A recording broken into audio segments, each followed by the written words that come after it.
Good afternoon, everyone. My name is Tommy Duncan, And I'm Jimmy Stewart. and this is Black Men Speak.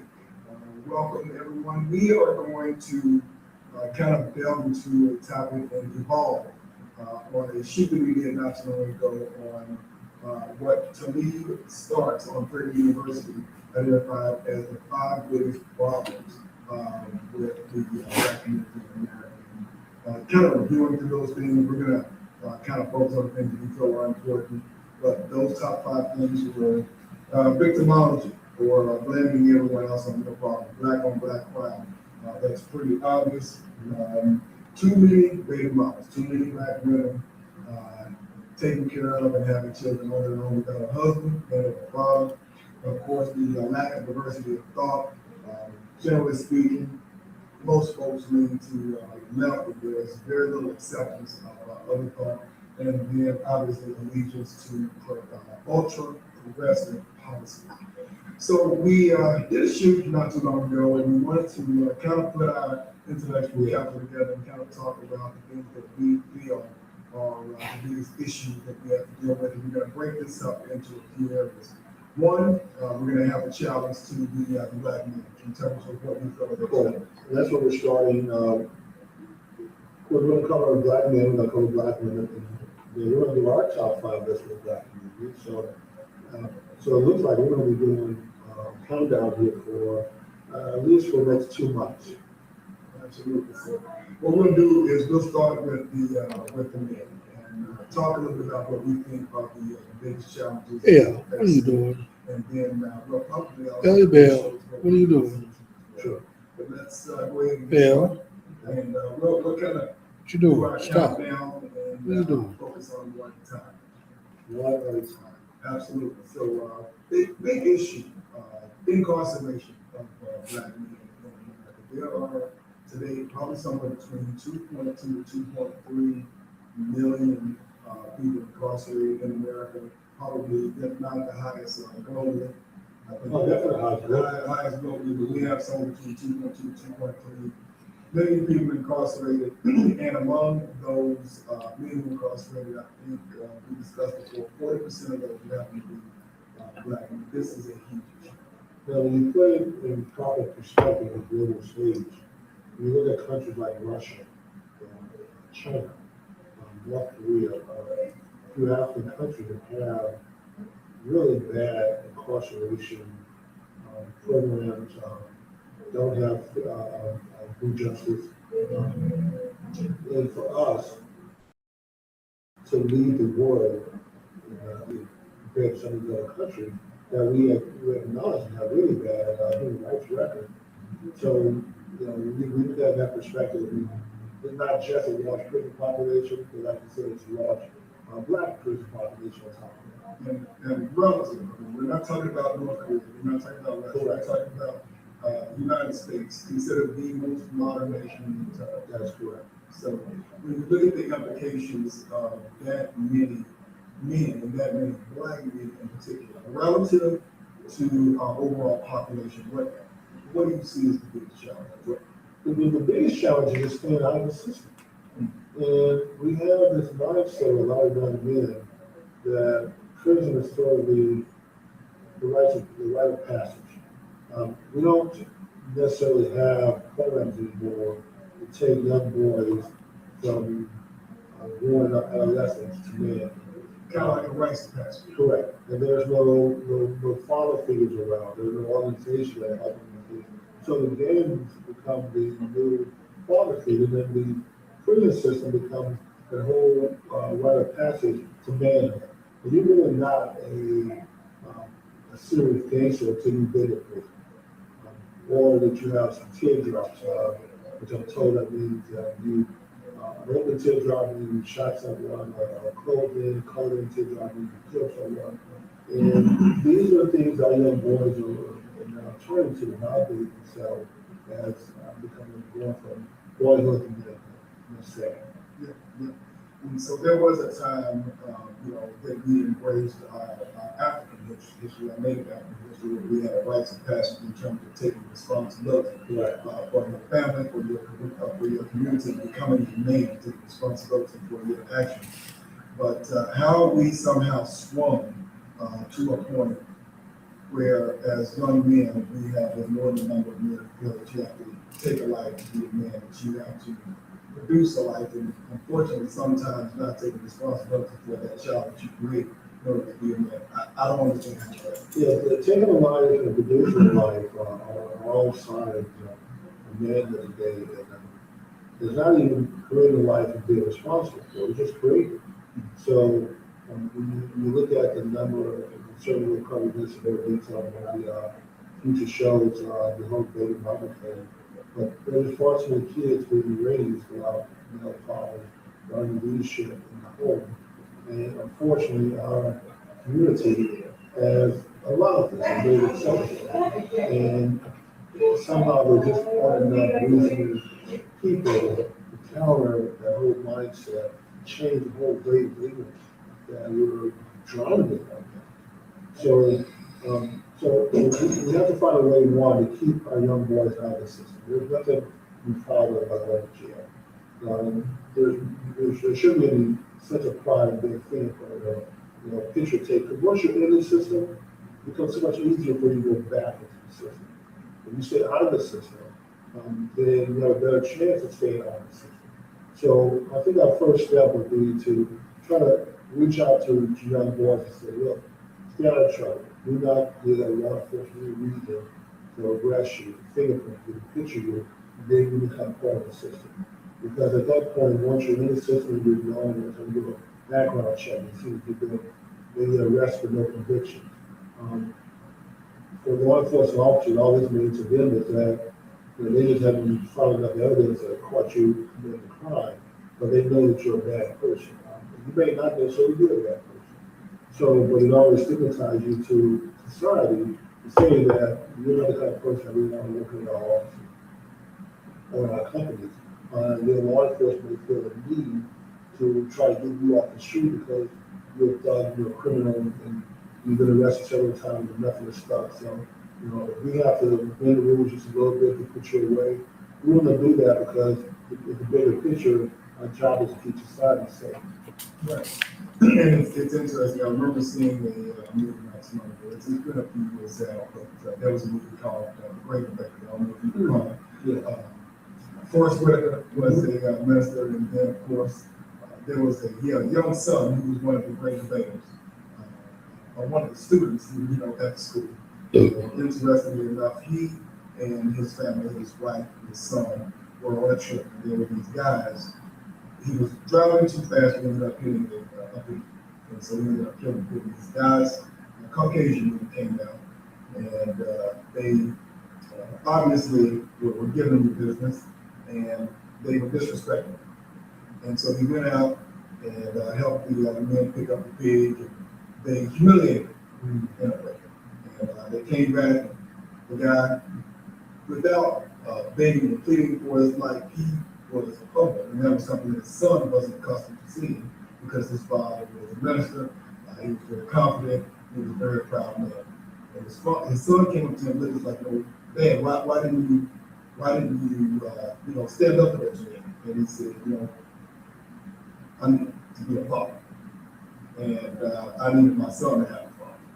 And so it takes a great deal of discipline and humility to forego what you would naturally do as a man, and sometimes swallow your pride because you want to make sure that you are there for your wife and for your son.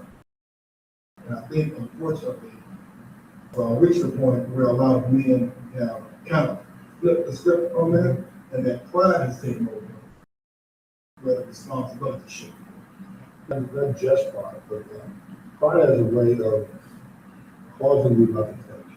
And sometimes in situations like that, you need to think your way to a solution, to a finish line, not necessarily become emotional. When you become emotional, you're not thinking, and you may not necessarily get some short-term satisfaction by having emotional outbursts, and long-term you may matters worse. So in this case, was fit, as far as Whitaker, taking the right approach, hung himself a little bit, refused the situation, and just let it go. And he's so loyal, they're showing their willingness to act on food, being disrespectful towards him. why make it worse and get into a fight and run the risk of, him being injured or killed? I have my family here, they gotta put them in danger. So why risk that over some short-term satisfaction, knowing I still have to, you can just kind of let it go and fight your little fight, battle right now.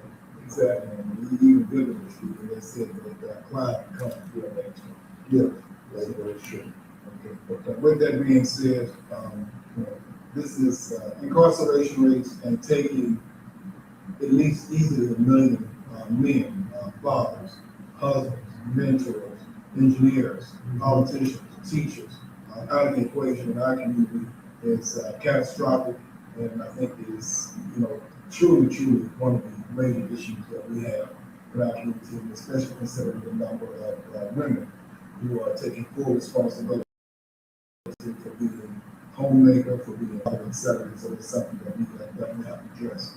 Number two, and it's one of those things that we talked about briefly before, and that's the homicide. Black men being killed, not probably more so by their own. By the way, I Than think anybody else. 95% of black homicides committed by a black person. So you have a really high, when you're going to be killed, murdered, then there's a really good chance that you've been killed by someone that's close to you that you know, and another black person. And that's something that we need to stop. I think a few episodes ago you were telling me about the effort in Chicago to then just having one weekend where we go without shooting someone, killing someone. Right. And that didn't go over too well. That somehow we did it to Monday, which is sad. That the weekend there was just one weekend in one city without killing someone. Surely you can stay in and play videos one weekend. Watch some watch one of these sitcoms. We call it bed and sit in front of TV and watch TV all weekend. You necessarily have to go out with a gun. Because generally, if you put the gun on your person and carry it out the house, then you may end up using the gun. If you simply leave it in the drawer, just don't put it on your body, don't have it on your person, don't leave the house with it. You don't have to worry about shooting anymore. The person said, well, I carry it for protection, and so I won't get shot. But, just having a gun doesn't mean you're not going to get shot. It just means that if you were trying to fire and you're not a good shot, then you may inadvertently shoot some innocent person. And I'm always amazed at how bad these thugs, gangsters are with shooting. They don't go to shooting range and practice so they can become very good at target shooting. They just fire on round. There's always innocent people that end up getting hit, and the thugs walk away free, violent revenge next week. Right. I mean, and we look at some of our major cities. We look at Chicago, we look at Baltimore, we look at LA. Probably some of the most diverse cities in the entire country, with obviously very large black and brown communities. And obviously, including, that's where the highest homicide rates are. You look at gang activity, you look at, even sadly enough in some of our schools, where again, you have someone who is building a rep in order to take somebody out, in order to be accepted, in order to be protected. And, it's devastating for that community. So I guess the question would be, what is the logic behind, there was a point in time, Jimmy, in our history, whether we're talking about during the antebellum, South, or whether we're talking about during slavery, whether we're talking about during Jim Crow, there was a period in which we protected each other. Sure. Where did we turn the corner, and all of a sudden we're taking each other? Well, I would say that the 60s we turned when we talk about some of that in the past, the integration has not been everything that we thought it was going to be. We were allowed to sit in and share the lunch counters, the bathrooms, the water fountain, move to white neighborhoods, and work for parties that generally don't really like. I think some escape the inner city, the black community, and some were stuck. And the ones who stayed behind that maybe considered stuck. When you combine a lack of opportunities, lack of jobs, the lack of fathers, because the state stepped in with the law of poverty to help poor families, and really this has been devastating for us because it took the pressure off black men to be responsible. You don't have to be responsible for anything. You're now free to make bad choices. When you're a father, a husband, you have a family that you're responsible for. You really can't, like in the case with the great days of Hartford, he can't make a bad decision. Right. Because it would have been disastrous for not just him, but potentially for his family. And that was the pressure that black men lived under. You take that pressure away, where you go out and make bad decisions, you go out and swing dope, you get gang bangers, you do foolish, crazy things, get yourself locked up in jail for a few days or a few weeks or a few months and come home. These are not the kind of behavioral traits that successful people engage in. But when you're not having responsibilities, then you can be as irresponsible as you want to be because there's no consequence. Right. And the people that you're hurting are just the family and children, but you don't really care much. You don't care enough about them staying on the right track. Children don't care enough about them. You don't care enough that you're hurting them with your behavior activity. And then certainly, you are incarcerated and thrown in jail and then go away for years. I'm amazed at when people seem to think that this is okay. And doing 5 years, 7 years, 10 years in prison is something that we're proud of. It's not. Right. I just can't imagine doing that much time of my life to the state for doing something foolish. Right. The other thing we have to take into consideration that contributes to this video, we talked about this before, is the education. A lot of our urban schools and a lot of areas where we have large populations of black. And so we already know that statistically speaking, they started building institutions of incarceration based upon performance of kids in their fourth, possibly fifth grade. And they already know, based upon the next generation, exactly, they know in the next generation where they need to start, how they need to start building. How much capacity we can add to accommodate the next wave that's coming.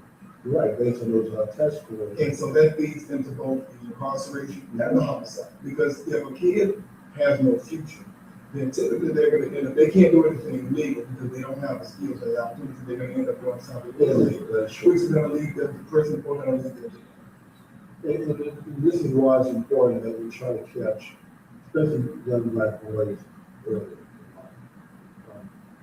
The school system does understand that young black boys are very aggressive at school. You can't take away recess and expect kids to sit there for 9, 10 hours a day and be still and quiet. A young boy, especially black boys, not designed that way. The other thing is rather than pitying the young student, the young black boys, you have to sort of demand every low for them more. It's best to give them too much and too little. It's best to give them a challenge.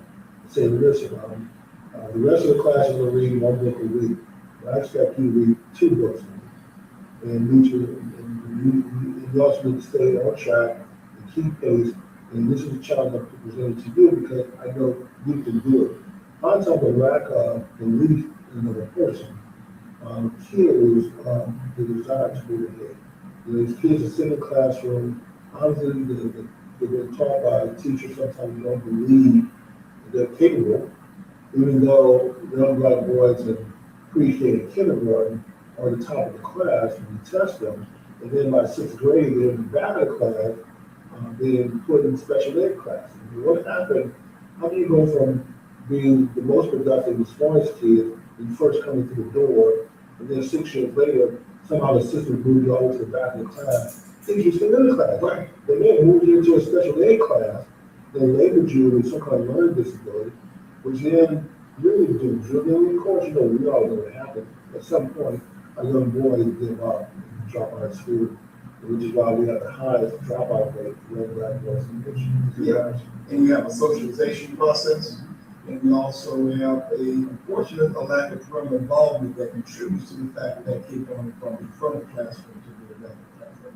And that kind of leads into our next topic is underemployment and unemployment of black men. Yeah, it feeds into that, correct, because we already know that the formula in America, it doesn't work all the time, it doesn't work most of the time. You go to school, you go to college, you, that's great you can, you get a degree, and then you come out and you sell your skills, your knowledge, your time to an employer.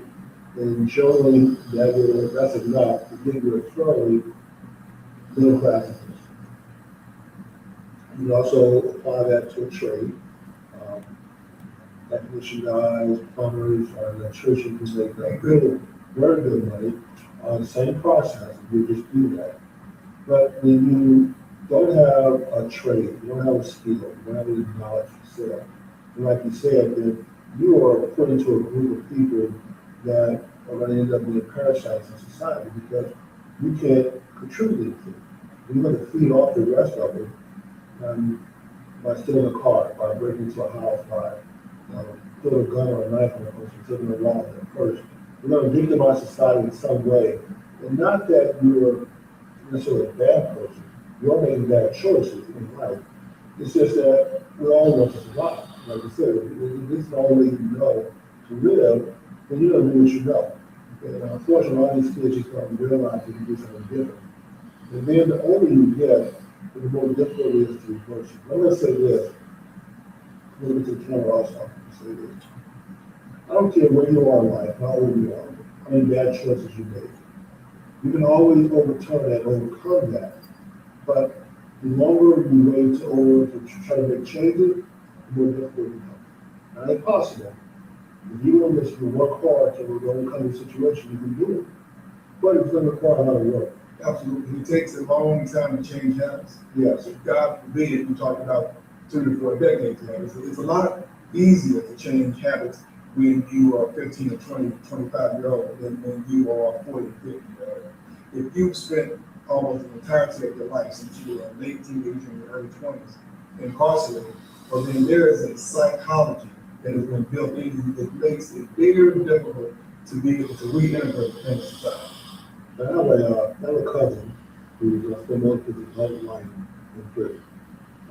Came out of prison, and because he was having a hard time adjusting to freedom, he went to a convenience store, they asked for $20, I think. Called the police, stepped out outside the place for the police to come, gave him $20 back once the cops came, because he just wanted to be arrested and have his parole revoked and go back in prison. The prison was understood.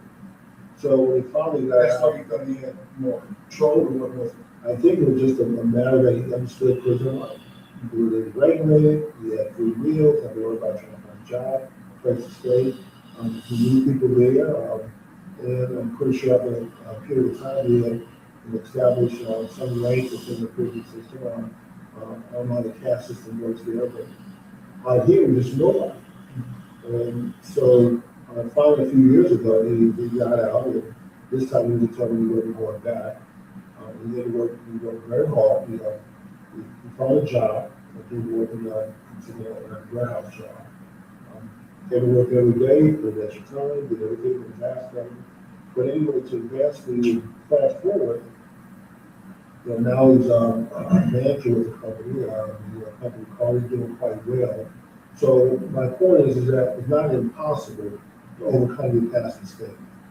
But my cousin did have to humble himself. He had to take a very, very crummy job, a job that nobody wanted, and nobody wanted to do. He had to do all the things that no one else wanted to do. He was doing his father's place, and he did it proudly every single day.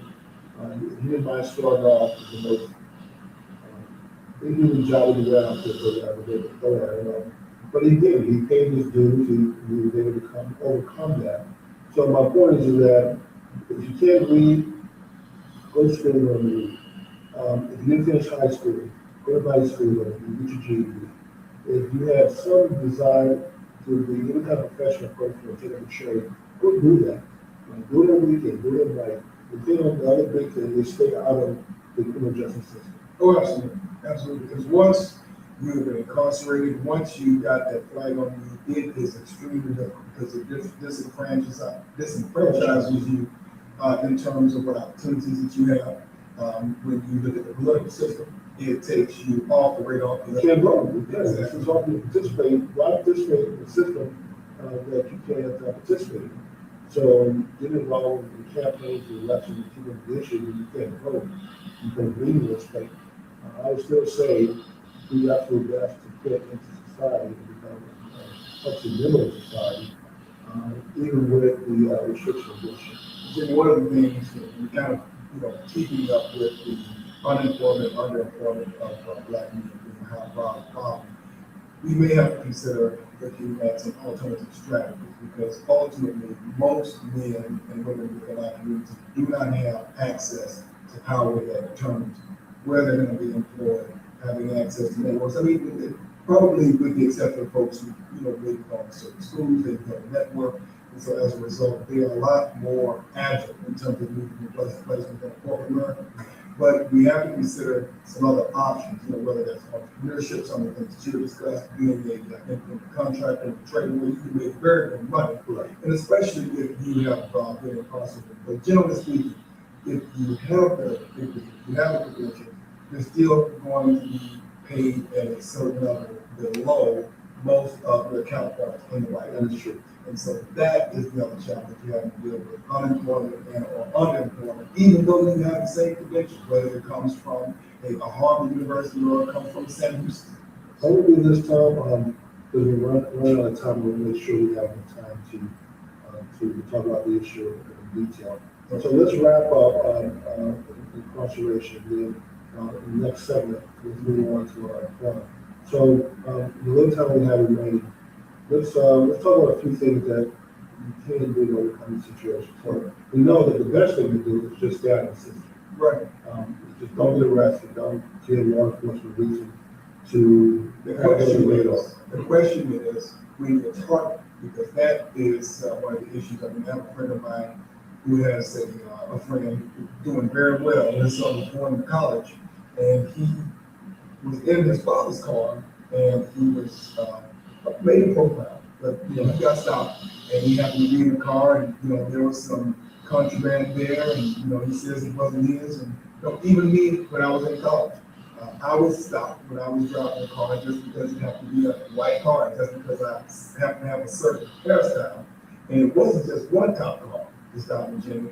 After that one cop car stopped me, there were four more that came right behind with the flashing lights. And so, ultimately, at the end of the day, I hadn't done anything, but you multiply this times hundreds of thousands of young men around the country who are going through the same thing.